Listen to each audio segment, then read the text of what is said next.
میرے سامنے ایک عمل بتایا کہ جو شخص صبح کے وقت 3 مرتبہ بسم اللہ پڑھ لے، بسم اللہ الرحمن الرحیم، بسم اللہ الرحمن الرحیم. اب یہ کتنا چھوٹا سا عمل ہے.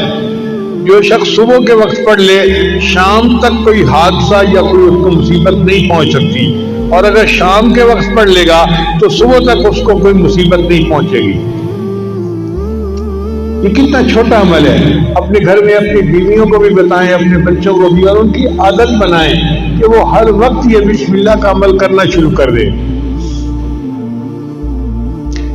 عبداللہ ابن عباس عنہ کی روایت ہے کہ ایک شخص نبی علیہ السلام کی خدمت میں حاضر ہوا اور اس نے کہا، اے اللہ نبی، میرے حادثے بہت ہوتے ہیں، ایکسیڈنٹ ہر وقت، کبھی کوئی اور میں بڑا پریشان ہوں.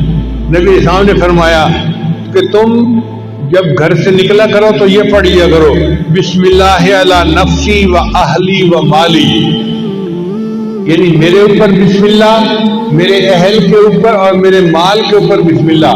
تم یہ دعا پڑھ لیا کرو. اس صحابی نے جب سے یہ دعا پڑھنی شروع کر دی، اس کے بعد زندگی بھر ان کا کوئی حادثہ نہیں ہوا. اللہ نے حادثے سے ان کی حفاظت فرما لی. چنانچہ ایک صحابی نبی علیہ السلام کے ساتھ سواری پر سوار تھے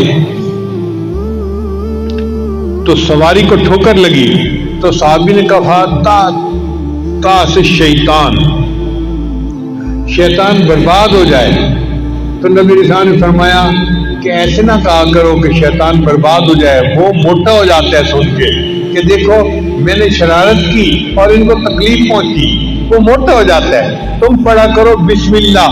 جب تم بسم اللہ کرو گے تو شیطان خوش یعنی کمزور ہو کے چونٹی جیسا بن جائے گا بسم اللہ کی برکت کی وجہ سے. تو اس کا مطلب ہے کہ ٹھوکر لگنے پر، تکلیف پہنچنے پر ہم اگر بسم اللہ پڑھیں گے تو اللہ تعالیٰ شیطان کو چھوٹا کر دیں گے اور ہماری تکلیف کو دور فرما دیں گے.